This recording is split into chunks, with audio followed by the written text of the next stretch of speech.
Hi all students. ભાઈ આપણે એક વખત એકાઉન્ટના લેક્ચર્સમાં ચેપ્ટર 1 માં વિષય પ્રવેશ ભાગીદારીનો ટૂંકા દાખલા આપણે 6 ગણ્યા હતા. હવે 7મો દાખલો આપણે છે. ધ્યાનથી રકમ વાંચીએ. વિડિયો જોતી વખતે ખાસ કરીને સૂચના કે તમારે લોકોએ ટેક્સ્ટ બુક જોડે રાખવી. લખ્યું છે રામ, રહીમ અને ઈશુ એક ભાગીદારી પેઢીના ભાગીદારો છે.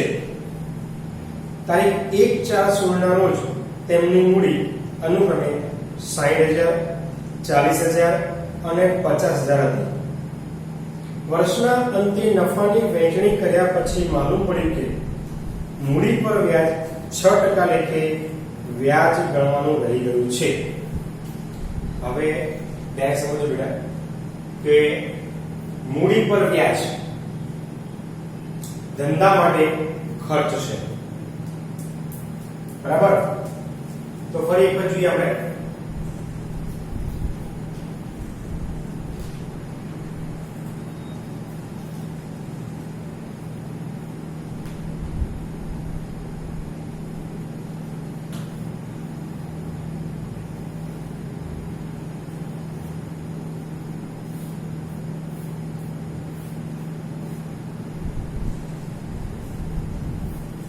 પહેલું સાચી વિગત જે આપણે ગયા દાખલામાં લીધું એ પ્રમાણે સાચી વિગત શું છે તો કે મૂડી પર વ્યાજ કેટલા લેવાનું છે તો કે 6%. તો મૂડી પર વ્યાજ હંમેશા સૌની મૂડી પર ગણાય. તમને જે આપી છે 1/4/16. પહેલી મૂડી છે રામની 60,000, એના ગુણ્યા 6% કરીએ તો 3600 વ્યાજ આવે. રહીમની મૂડી છે 40,000, તો એનું વ્યાજ ગણીએ તો 2400 આવે. અને ઈશુની મૂડી જોઈએ આપણે તો 50,000, એના છોડા કરીએ એટલે આવે 3000. બરાબર? હવે ખોટું શું થઈ ગયું કે આ મૂડી પર વ્યાજ ગણ્યા સિવાય નફાની વહેંચણી થઈ ગઈ.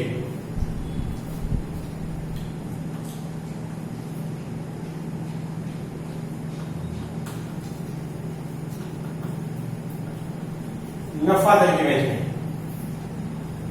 કઈ રકમ થઈ ગઈ? આ રકમની 3600 વત્તા 2400 વત્તા 3000 એટલે કુલ રકમ આવે 9000. આ ધંધાનો ખર્ચ તો લખ્યો નથી, નફો વધી ગયો છે. હવે અહીંયા આ નફા તરીકે 9000 વેચાઈ ગયા તો આપણે અહીંયા જોવું પડશે કે નફા નુકસાનનું પ્રમાણ શું આવ્યું છે. રકમમાં કહેજો કે નફા નુકસાનના પ્રમાણની કોઈ પણ સ્પષ્ટતા આપી નથી. તો 1932 ના કાયદા અનુસાર સરખાઈશ છે. બરાબર? એટલે આવશે 9000 ભાગ્યા 3.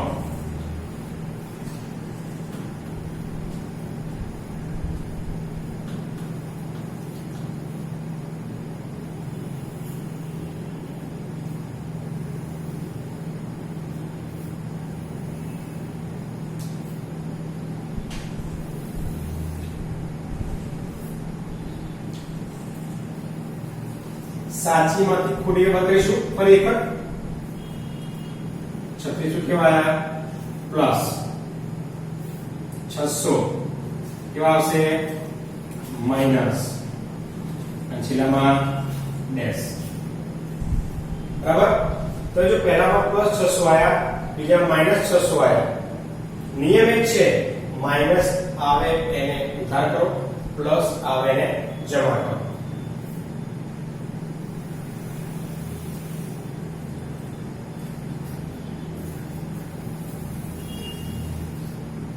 આમનું સૂત્ર બનાવીશું આપણે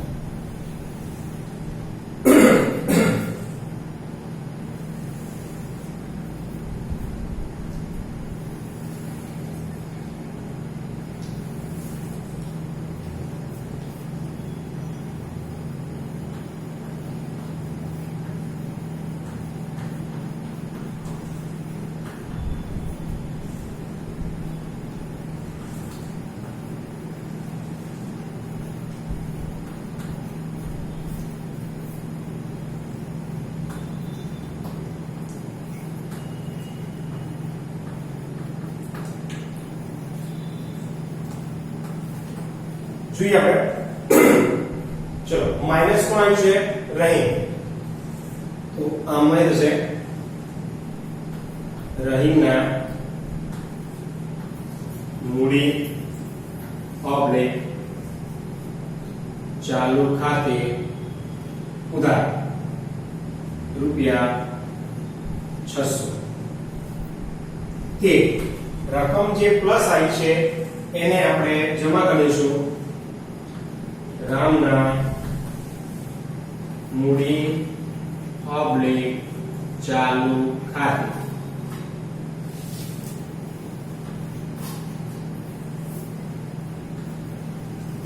બાજુ ખાસ લખવાની છે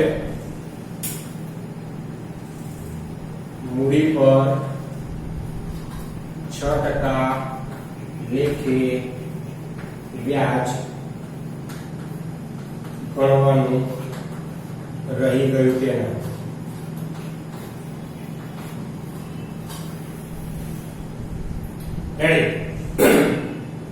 આવું જ ઉદાહરણ આપણે 7 ચલાવ્યું હશે હવે દાખલો 8 લાવો જોઈએ લતા ગીતા અને પ્રવીણા એક ભાગીદારી પેઢીના ભાગીદારો છે નફાની વહેંચણી કર્યા પછી માલુમ પડ્યું કે ઉપર પર વ્યાજ અનુક્રમે 2700 1250 ગણું રહી ગયું છે ભૂજ ગણન લખો ફરી જો બેટા હમણાં મૂડી પર વ્યાજ હતું અને અત્યારે ઉપાડ પર વ્યાજ છે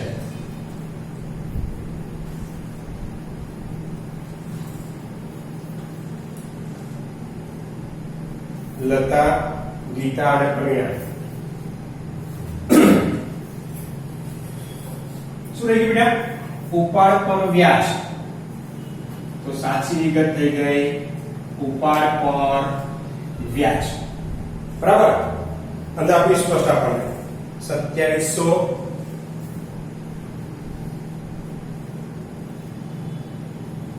1200 અને 1500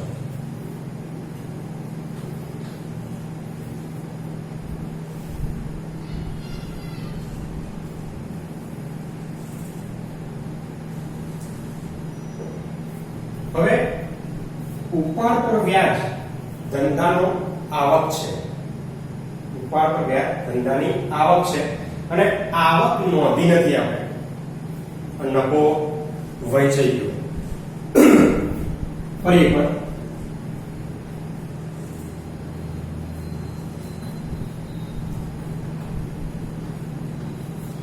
ફરી જો 2700 1200 તો કુલ થઈ ગયું 5400 અહીંયા પણ તમને નફા નુકસાનના પ્રમાણની કોઈ સ્પષ્ટતા આપી નથી મતલબ સરખાઈ છે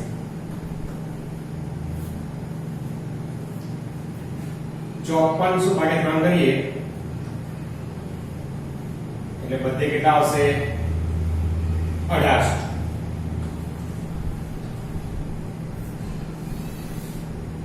બરાબર હવે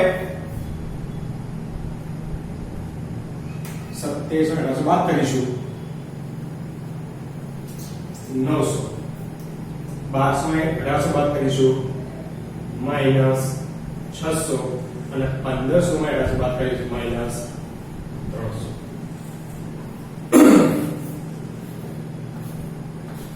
હવે ધ્યાન જોઈએ આપણે કે મૂડી પર વ્યાજ જે હતું એ ધંધાનો ખર્ચ હતો, એ નફા નુકસાન ફાળવણી ખાતામાં ક્યાં જાય?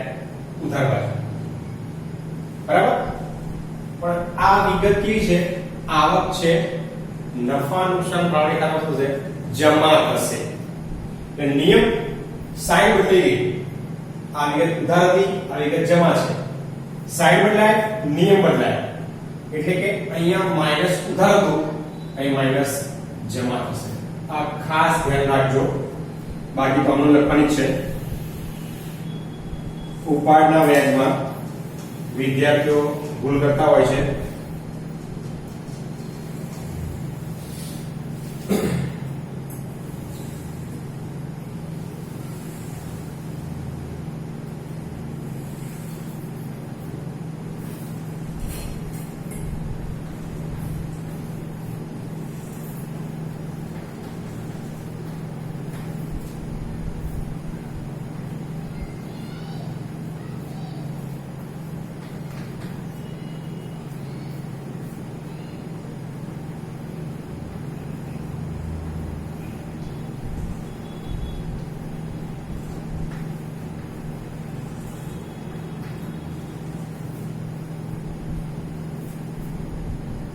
ચલો ફરી બોલું છું.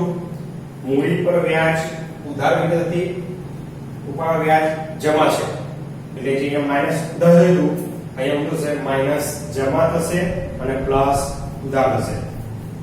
એટલે અહીંયા આવશે લખાણ મૂડી ઓબ્લિક ચાલુ ખાતે ઉધાર 900. તે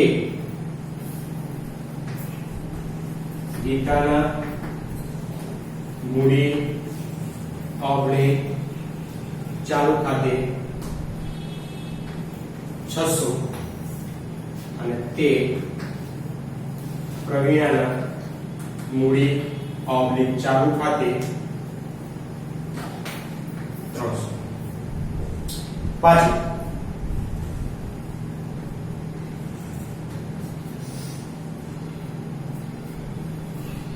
ઉપાડ પર વ્યાજ ગણવાનું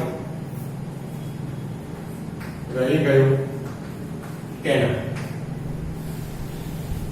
આ રીતે દાખલા ગણવાના રહેશે તમારે, બરાબર. જોઈ લો. અને આ ઉદાહરણ નંબર 8 છે એ ગણી નાખજો.